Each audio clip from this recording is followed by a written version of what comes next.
Bonjour messieurs, Oui, bonjour. oui, présentez-vous et puis votre groupe.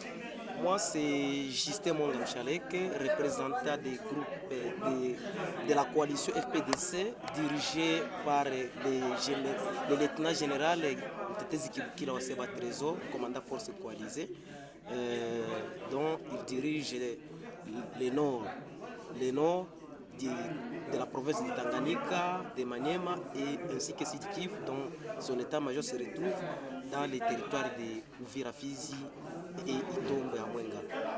Ok, à Ouvir à Fizi, vous avez déposé des armes ou bien vous avez capté le message du chef de l'État? Nous avons capté le message des chefs de l'État. Voilà pourquoi nous sommes ici, encore une fois de plus, arrivés ici. Donc ça justifie que nous avons capté le message du chef de l'État.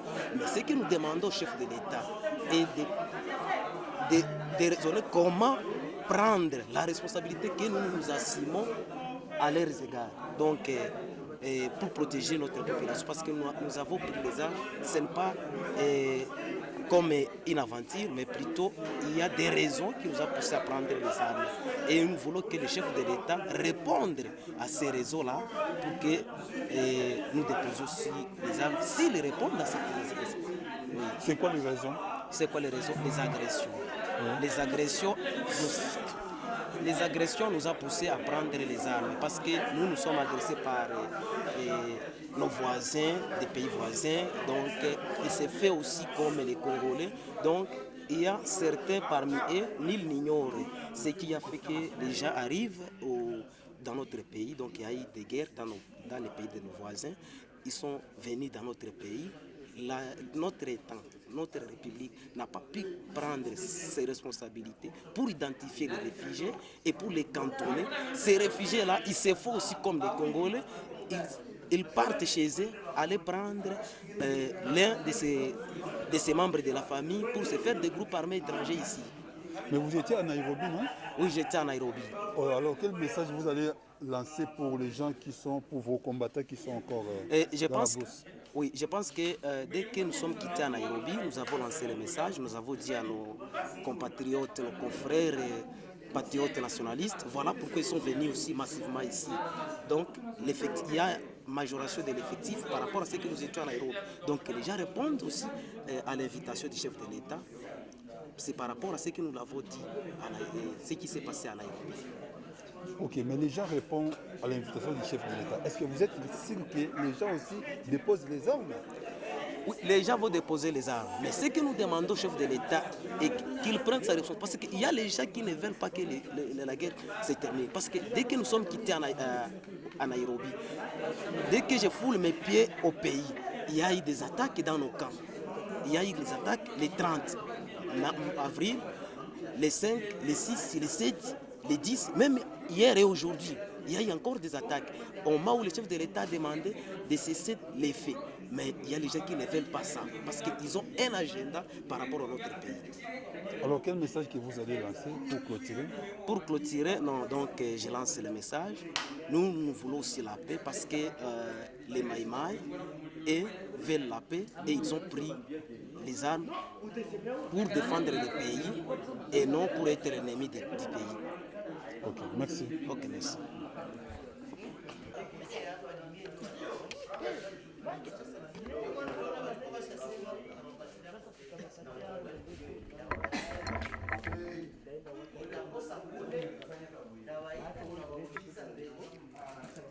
Oui, je m'appelle Alinot fils Yakobo. Ok. Je viens de haut plateau de Viran, précisément à Massango. Je suis président de l'IPCB, Union des patriotes contre l'organisation ANSIC. Donc je représente le général Ilunga Roussessema. Vous présentez le général? Ilunga Roussessema. Ok. Vous étiez aussi à Nairobi? Non, je n'ai pas été à Nairobi, mais nous étions seulement dans notre fief. Ok, alors quelles sont vos impressions par rapport à la réunion que vous venez de participer? Donc, à la réunion que j'ai participé ou à la réunion que nous avions participé, en tout cas, nous avons écouté le message des chefs de l'État en disant que tous les groupes armés locaux peuvent déposer les armes. Alors, et nous avons compris Et nous avons dit tous de déposer des armes, mais avec quelques conditions que nous avions. 1.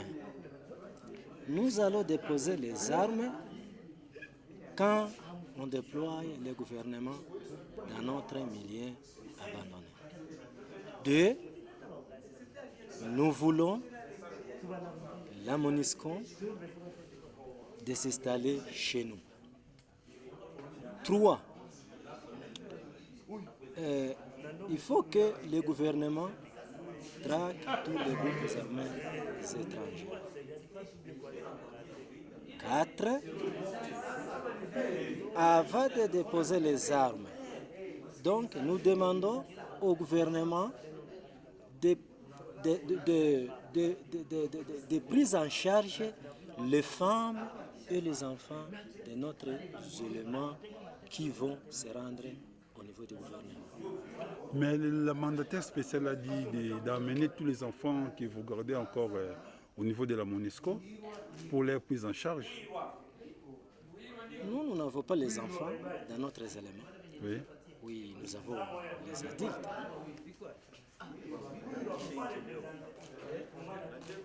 Ok. Mais les conditions là, est-ce que le mandataire a accepté cela? Parce que normalement, je sais que c'est sa condition. On vous a dit, c'est l'obligation, on vous a imposé de déposer des armes sans condition. Mais alors vous dites encore, vous avez donné 4 conditions. Est-ce que vos conditions là, c'est adopté ou bien comment? Bon, les conditions là vont être adoptées puisque le mandataire aussi, nous avons essayé de l'expliquer. Alors, lui a compris aussi notre idée, je pense. Ok. Alors, quel message que vous allez lancer pour vos combattants?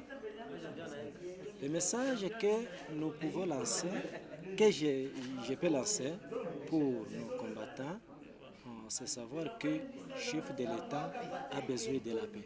Et nous-mêmes, nous avons besoin de la paix. Il faut accompagner la mission du chef de l'État. Ok, merci beaucoup. Ok, je vous remercie aussi. Oui, bonsoir monsieur. Oui, bonsoir. Oui, présentez-vous et puis vous représentez quel groupe ici? Oui, sur le nom c'est Malenga Idimamba. Je suis le répondant du FPC, Front des Patriotes Congolais, du général René Lusasa Musombani, opérant dans les moyens plateaux du secteur de Tanganyika, précisément dans la localité de Lulambwe. C'est là où nous sommes basés. Ok, vous venez de sortir dans la réunion d'aujourd'hui. Alors, qu'est-ce que vous avez retenu? Nous avons retenu l'appel du chef de l'État de rétablir la paix à l'est de la RDC. Il a demandé à tous les détenteurs des armes de pouvoir déposer ça et laisser le travail acquis des droits, c'est-à-dire aux militaires loyalistes. C'est ce qui le message du chef de l'État a dit. Et il a dit lui-même qu'il va sécuriser toute la population de cette contrée qui est en misère. Ok, mais vous avez déjà déposé vos armes? Pas encore. C'est juste après la réunion de Kiromoni qu'on a dit ça. Et aussi à Nairobi, il y avait notre délégation qui était là. Alors notre volonté est de déposer ça. Mais avons montré aussi notre préoccupation puisque le pays est sous occupation étrangère. Ça c'est clair, les Burundis et les Rwandais occupent certaines parties de notre entité, de nos entités là-bas, respectivement. Mais depuis Nairobi, ça fait déjà 1 mois. Oui. Mais jusqu'aujourd'hui, vous gardez toujours vos armes avec vous. Comment expliquer cela? Je pense que le 4 avril, mon général Réunion a tenté de contacter les FARDC en Boko, discuter les modalités de dépôt des armes, mais ça a été mal contourné à lui puisqu'on lui a ravi les armes et contourné sa volonté de pouvoir se joindre dans le programme, ce qui lui est montré une autre mauvaise volonté. Mais jusque-là, il montre qu'il a cette volonté de pouvoir déposer les armes en attendant le processus gouvernemental. C'est à partir du gouvernement qui va organiser même les centres de cantonnement, les centres de récupération de ces armes, puisqu'il n'allait pas venir à qui, je ne sais pas si chez qui, pour aller déposer ces armes. C'est à partir de l'organisation gouvernementale de donner une équipe qui sera dans l'habilité de récupérer ça, en assurant aussi comment sécuriser sa population qui est sous menace de cette occupation étrangère. Ok, alors quel message que vous allez lancer à vos combattants qui sont encore à la brousse? Le message est que, après cette volonté du chef de l'État de pouvoir sécuriser la population, que celui qui détient encore l'arme, qui dépose ça auprès du gouvernement, et le gouvernement aussi s'engage à restaurer la paix, à restaurer le développement promis, à restaurer toutes les tâches là qu'il s'est engagé à faire pour sa population. Aussi la prise en charge de toutes les familles qui ont été sous menace de cette insécurité-là imposée avec cette occupation. Ok, dans votre groupe, vous avez combien au total de combattants? Aujourd'hui, dans mon groupe, il y a 76 combattants. Et combien d'armes? 13 seulement. Et parmi ces 13, le FARDC a déjà récupéré 4. Vous êtes sûr que sur les 13, les 77 combattants, 77 vous dites, non? Oui, oui. Mais comment vous avez 77 combattants et 13 armes? Comment est-ce qu'ils opèrent là-bas avec 13 armes et 77 combattants? Là-bas, nous opérons, voire même avec des machettes, des lances, tout ça. Puisque d'ailleurs, ces armes sont toujours ramassées dans les champs de bataille. Ok.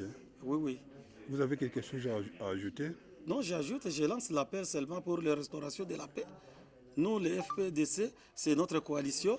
Nous sommes prêts à s'engager à cette paix louée par les chefs de l'État.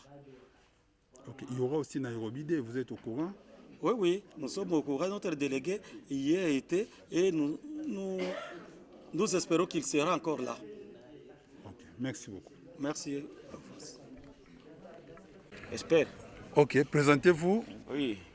Bon, je suis Lewis Kibouti Gabriel, un expert au sein du PDDRCS pour accompagner la vision du chef de l'État pour la pacification de l'Est de la RDC.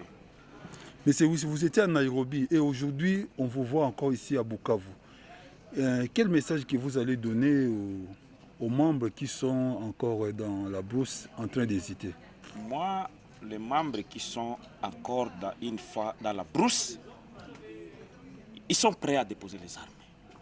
Et ils ont dit que le gouvernement congolais, entre autres le chef de l'État, son Excellence Félix-Antoine Tshisekedi Tshilombo, avait promis de créer un service qui sera là pour l'air des armées, qui est le PDDRCS. Et il avait fait ce service, il avait créé ça, il avait nommé un coordonnateur national du PDDRCS, à l'occurrence de Tommy Tambwe Ushindi.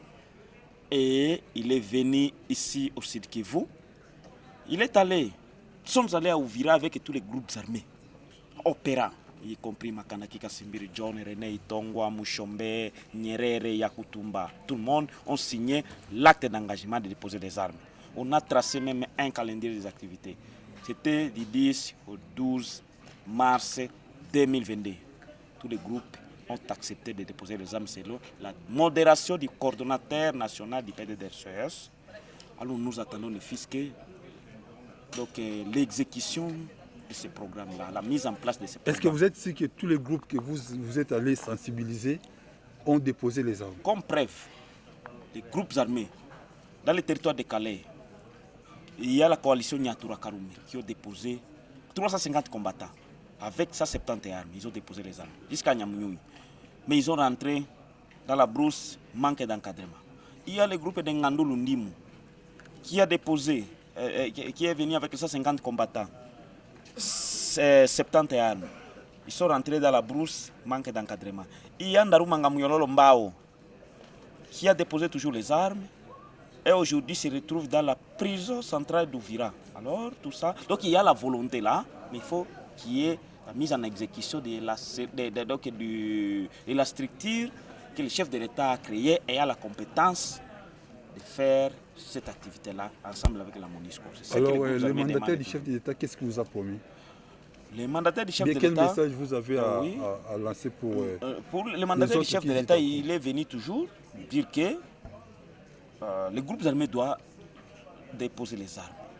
Et tous les groupes armés ont promis ils sont prêts de déposer les armes. Donc nous attendons le Caneva.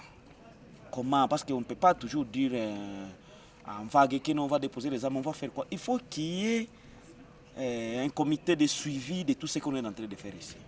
Pour que savoir que Belga Chabunda, il y a qu'est-ce qui se passe là-bas, Mwenga, Fizi, Uvira, il faut qu'il y ait un comité de suivi de tout ce que nous sommes en train de faire ici.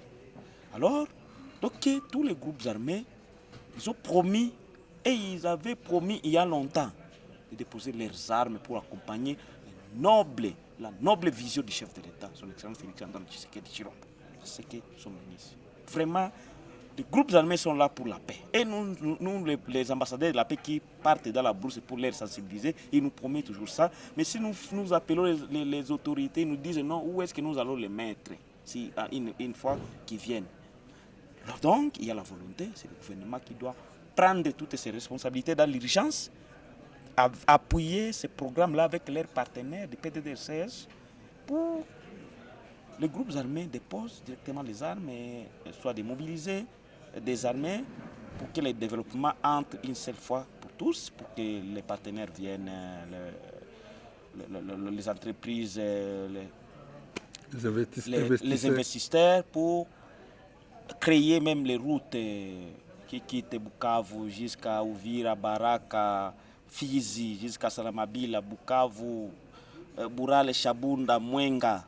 Et tous les groupes armés soient une main-d'œuvre de tous ces travaux-là. Donc il faut imaginer de grands projets de développement. Il n'y aura pas le développement sans la paix. D'abord, il faut commencer à octroyer, à approcher tous les groupes armés, à déposer les armes pour qu'ils lancent des grandes activités. Comme il y a un programme de 145 territoires créé par le chef de l'État. On ne peut pas faire cette activité-là ou ces activités-là sans que les désarmements soient mis en place.